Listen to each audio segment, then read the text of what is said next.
이건 뭘 조사하신 거예요? 왜 불편한가? 왜 불편한가? 언제 불편한가?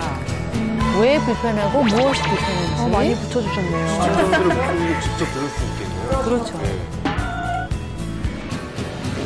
여러 가지 좋은 의견 주셨는데 이게 무슨 말이죠?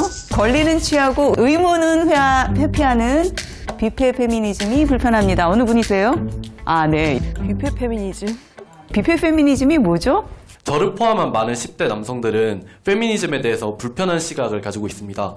왜냐하면 저희가 접할 수 있는 페미니즘은 항상 논란이 되고 있는 뷔페식 페미니즘이라고 불리우는 여성에 대한 권리는 주장하면서 여성들이 그에 대해서 의무는 질 필요가 없다라고 주장하는 것에 대해서 많은 저를 포함한 학생들이 이거에 대해서 불편한 감정을 가지고 있는데 뉴스와 SNS에 비춰지는 페미니즘의 모습이다 보니까 많은 10대들은 그걸로만 페미니즘을 생각할 수밖에 없다고 생각을 합니다. 사실 당사자 운동을 할 때 사실 그런 식으로 요구하는 건 굉장히 전형적으로 그 운동을 압살시키는 방식이거든요. 이를테면 고등학생이잖아요. 고등학생들이 여러 가지 권리를 침해당한 게 있어요. 고등학생들도 그걸 가지고 학생들이 운동을 했을 때 성인들이 그럼 너희 의무는 너희도 세금부터 내라 라고 이야기를 하면 운동이 성립할 수가 없어요. 모든 권리에다가 우리와 똑같은 의무부터 부담하라. 불평등을 그런 식으로 너희가 할 수 있는 너희 의무부터 다 하면 권리도 언젠가 주어질지 모른다 라고 이야기를 하는 방식은 굉장히 운동을 묵살하기 위한 저는 정당한 논리로 굉장히 오랫동안 역사적으로 페미니즘뿐만 아니라 모든 종류의 운동에 사용되어 왔다고 생각하고 이제 그 문제는 앞으로 계속 조금 더 이렇게 시간이 지나면서 아마 과연 그럴까라는 질문을 할 저는 계기가 생기실 거라고 믿습니다. 다음 질문으로? 네. 피해의식 얘기가 많군요. 피해의식에 사로잡힌 여자들도 있고 이 아래도 똑같은 말인데 결국 많아요. 모든 문제가 생기는 이유는 남성에게 있고 여성이 무조건적인 피해자라는 주장이 불편하다. 이거는 누가 쓰셨나요? 네.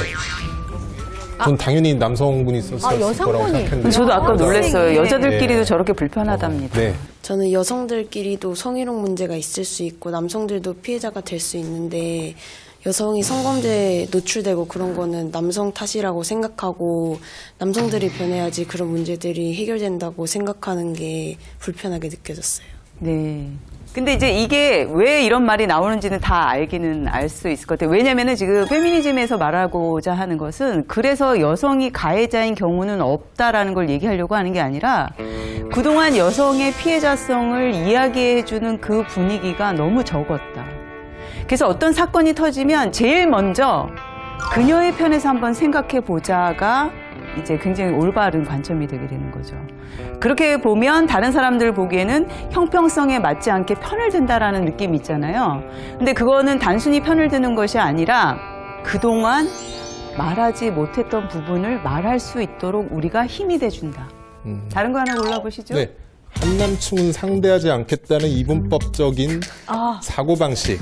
일단은 제가 이제 페미니스트를 접하는 장소가 SNS에서 이제 접했는데 어떤 여성분이 자신이 이제 페미니스트라고 자처를 하셨더라고요. 글을 쓰셨길래 제가 코멘트로 최근에 페미니즘에 관심을 갖게 된 학생입니다. 몇 가지 질문해도 될까요? 라고 했는데 그 답글로 한남 유충은 이제 상대하지 않겠다라고 하시면서 6줄 분량의 그 욕설이나 비방 그런 한국 남성을 비하하는 그런 댓글을 다셨더라고요.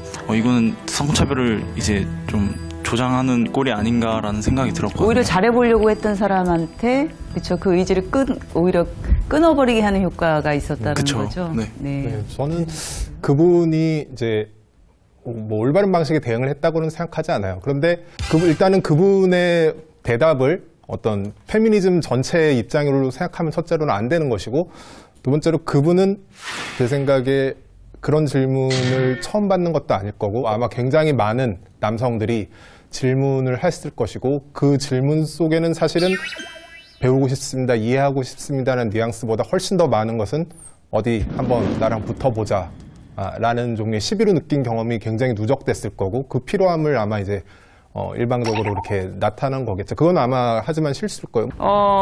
여기에는 지금 아까랑 똑같은 말씀이신 것 같아요. 이거 페미니즘을 마치 하나의 권력 도구로 이용. 뭐뭐 해야 페미니스트지 하고, 네, 여성에게 그 어떤 새로운 프레임을 이제 강요한다. 굉장히 강력한 어떤 프레임을 마련해 놓고, 이렇게 하지 않으면 페미니스트가 아니다. 뭐 이런 내용인 것 같아요. 그렇죠? 네. 페미니즘을 접하지 못한 사람에게 너는 아직 그것도 몰라 이렇게 하면서 그거군요. 나는 페미니스트니까 되게 깨어있고 나는 너네들을 가르쳐줘야 돼라고 생각하는 분들이 제 주위에 되게 많았어요. 원래 페미니즘은 여자는 파란색을 좋아해도 되고 뭐 머리를 짧게 잘라도 되고 이렇게 선택을 주는 건데 마치 머리를 기르고 화장을 하고 치마를 입으면은 너는 페미니스트가 아니야 라고 하고 머리를 기르고 이렇게 화장을 하고 다니니까 야 너도 남자한테 이쁘게 보이려고 그러냐? 라는 식의 발언을 했던 적이 있어요. 그래서 과연 그게 페미니즘이라고 할 수 있을까? 이게 페미니즘이면은 내가 계속 해야 되나? 라는 식의 생각을 했던 적이 있어서 적었습니다. 네. 내가 페미니즘에 대해서 얘기할 때 나를 되게 한심하게 바라보는 시선들이 있을 것 같아서 페미니즘이 불편하다고 생각을 했었어요. 페미니즘에 대한 반감을 갖고 있는 사람들이 그럴 수도 있고 페미니즘을 이미 많이 접하고 제가 갖고 있는 이 시선이 얘는 아직 부족하다 싶을 때 그래 그렇구나 넌 아직 태어나지 못했구나라고 생각하는 사람들도 있었기 때문에 저는 그 페미니즘이 좀 처음에는 불편했거든요. 지식 편향이라는 얘기 들어보셨어요? 그러니까 감정적으로 일단 골이 생기기 시작하면요. 그 다음에 내가 모으는 질문은 혹은 모으는 정보는 다 내 감정을 정당화시키기 위한 것으로 귀결이 된다고 합니다. 근데 사실 우리는 미러링이라는 굉장히 강력한 전략을 썼었고 그런 화법이 어느 정도 통해서 페미니즘의 흐름이 일어났고 근데 그런 와중에 또 마음을 다치시거나 잘해보려고 했는데 나도 페미니스트를 같이 해보려고 했는데 상처를 입으신 분들도 또 있는 것 같아요. 근데 여기서 중요한 것은 이런 감정적인 골이 그래서 곧 편견으로 나가게 되는 게 아닌가 이런 우려가 좀 이제 많이 들곤 합니다. 그거 아세요? 제가 굉장히 친하게 지내는 친구가 있는데 그 친구는 페미니스트가 아니에요. 근데 우리는 싸우지는 않아요. 그래도 친해요. 저는 이 상태의 인간관계를 베이스에 깔아놓고 그 다음에 페미니즘 운동을 같이 하면 언젠가 내 세계와 그 친구의 세계가 같이 만나는 지점이 있을 것 같고요. 저는 너무 조급해하지 않았으면 좋겠고 이쪽에서도 너무 기분 나빠하지 않았으면 좋겠어요. 사실은 친구라면 그리고 앞에 대면하고 있는 친구라면 어느 정도 기본적으로 믿음을 통해서 기다려줄 수 있는 약간 좀 그런 시간들이 좀 필요하지 않을까. 그러니까요. 예, 그 정도. 네. 다른 질문을 해볼까요? 네. 한번 골라보세요. 미러링 이야기는 해봐야 될 것 같네요. 네. 네. 과도한 미러링과 고인모독 등 입에 담기 힘들 말까지 사용하는 페미니즘. 그런 것까지 해야 되는가? 실제 어떤 것들을 이렇게 보시거나 뭐 관찰하시고 그러셨나요? 들으셨던 한남 유충 같은 그런 말이나 조금 더 과도한 말들을 많이 들었는데 그래서 저렇게까지 해야 하나라는 생각을 했었어요. 근데 좀 급진적이어도 된다고 생각을 하긴 해요. 남자도 이렇게 당해야 된다. 남자도 이렇게 뭐 해야 된다라는 식으로 가는 게 굉장히 좀 불편하게 느껴질 때가 좀 많습니다. 예, 있기는 있는 거고 저는 항상 있다라고 봐요. 그러니까 극단적인 입장이라든지 강한 입장. 근데 이렇게 저는 세게 목소리를 낼수록 저는 어떤 게 느껴지냐면요. 굉장히 공포스럽구나. 오히려 저는 그게 느껴지거든요. 앞에 있는 사람이 너무 무서운데 제가 할 수 있는 일이 전혀 없어요. 그러면 악이 받쳐서 소리 지르는 게 있잖아요. 저는 약간 이런 것도 있다라고 봐요. 그래서 아까 여기 보니까 제가 열심히 봤거든요. 막 허세 부릴 때 막 이랬잖아요. 미러링이 왜 그렇게 허세를 부리냐면 실제로 있지도 않은 권력을 미러링에서 행사하는 거거든요. 그렇죠. 똑같이 남성들의 위치를 따서 그 목소리를 받아서 되받아쳐서 이야기하는 방식이지만 그렇죠. 그런 면에서 모방의 방식이지만 실제로 권력자의 위치가 아닌 상태에서 이 얘기할 때는 이거는 다른 의미죠. 자기 생각을, 불편한 이유에 대한 생각을 말씀해 주실 분이 있으시면. 네. 솔직히 말씀드려서 남성과 여성은 최대한 이렇게 성평등이 이루어진다고 하지만 남성과 여성은 확실히 엄연하게 다르기는 하잖아요. 그렇기 때문에 어쩔 수 없이 차별이 일어나는 경우가 있다고 생각해요. 근데 그러한 경우에서도 그 여성들이 그러한 경우도 이건 안 된다. 우리도 남성과 똑같이 해달라. 라는 점에 대해서 저는 불편하다고 생각하고, 페미니즘이라는 것 자체가 어떤 우리 사회에 비대칭이 있다는, 어떤 비대칭이 있다는 인식에 출발하는 거잖아요. 근데 그 해결을 할 때는 완벽한 대칭을 지키면서 해결하라는 요구는 효과적이지도 않고, 아까 실질적이란 표현을 썼는데 실질적이지 않은 것 같아요. 보통 갑질을 경제적 약자가 당한단 말이죠. 예, 아주 돈이 많은 사람이. 그럴 때 부자가 만약 너희는 왜 이렇게 일방적으로 해결하려고 그러니? 그럼 너희가 갑질을 당하기 싫으면 세금도 나만큼 내.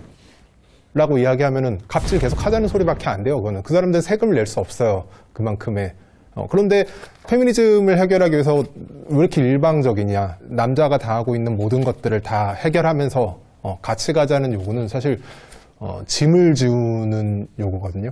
아직은 굉장히 지금 똑똑한 학생이라는 생각이 들거든요. 근데 아직은 많은 것들에 부딪히고 관찰할 만한 지금 시간이 없었잖아요. 그 시간들이 좀 더 쌓였을 때 내 가까운 사람, 그리고 나, 그리고 내 주변, 그리고 내가 속한 공동체, 이 나라까지 이렇게 확대해서 볼 수 있는 여러 가지 기회들이 쌓였을 때는 이것이 필요하구나 하는 생각을 해볼 때가 저는 올 거라고 확신합니다. 그때 가서 한번 한 10년 지나서 다시 얘기해 볼 수 있었으면 좋겠어요. 예. 여러분들이 쭉 이렇게 얘기해 주셨는데요. 여러분들의 이야기를 들으면서 이 자리를 빌어서 그 페미니즘이 장기간 받아온 오해, 그리고 또 언제 어떻게 골이 생기기 시작했는가, 이런 이야기를 여태까지 들어봤는데요. 이 감정적인 굴곡이 없을 때 제대로 된 페미니즘의 방향들이, 그리고 페미니즘에 대한 인식들이 가능하게 될 거라고 저는 생각합니다.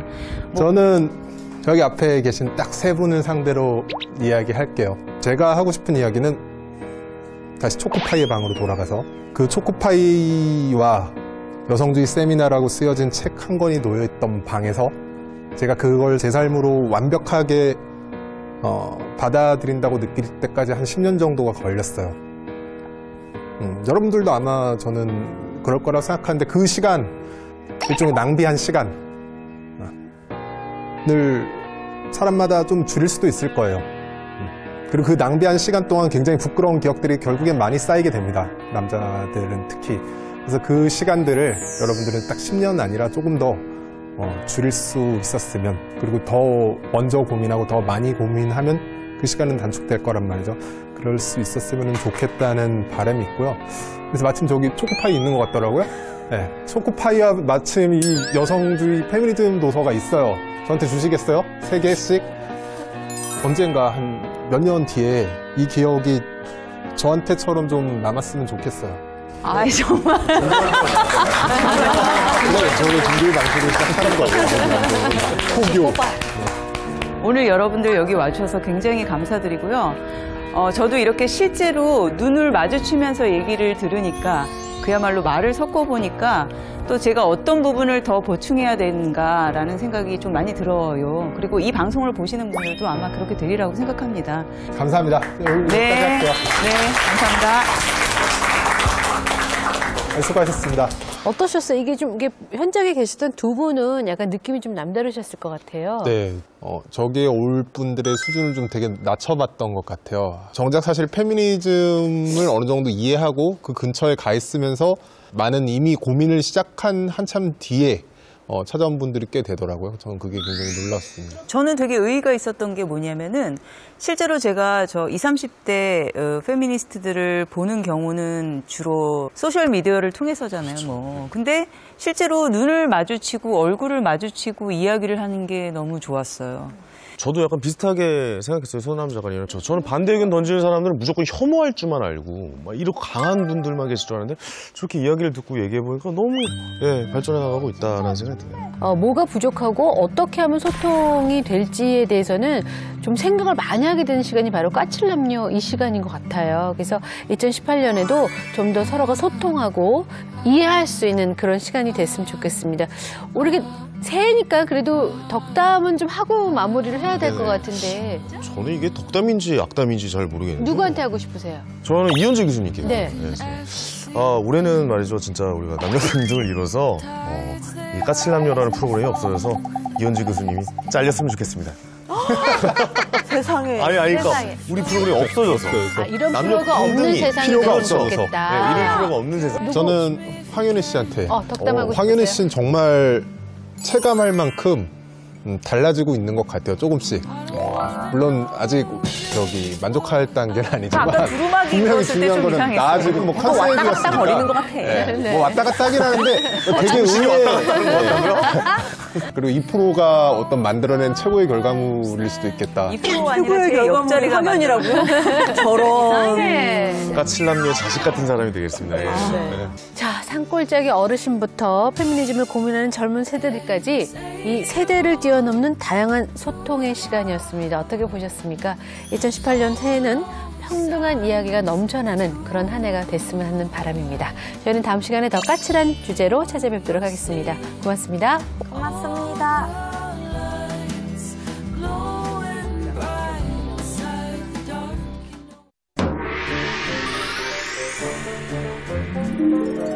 먼저 첫 번째 후보 들어오시오. 이번 과거의 상황급제한 나 머리 좋은 거 별로야. 요 궁에서 만족하시는 저런 돈 정도야? 제가 나가서 벌어오면 금방 벌어요. 저는 풍류를 즐기는 예술가라 하옵니다. 당장 나가시오. 하얀 결혼이라는 말 들어보셨어요? 여성이 자신보다 스펙이 떨어지거나 직업 안정성이 떨어지는 남성과 결혼을 하는 것을 의미하는데 아내가 남편보다 잘 나가면 이혼율이 증가한다는 연구 결과가 있다고 합니다. 충분히 그럴 개연성이 있다고 봅니다. 주변의 시선과 남자분의 자존감인 것 같아요. 취집할 만한 그런 의향들이 좀 있으세요? 누나가 목욕 살려준다는데 너무 좋죠. 약간 좀 불편한 면이 왜 불편하세요? 과연 여성이 목욕 목이 더 메시나 봐요.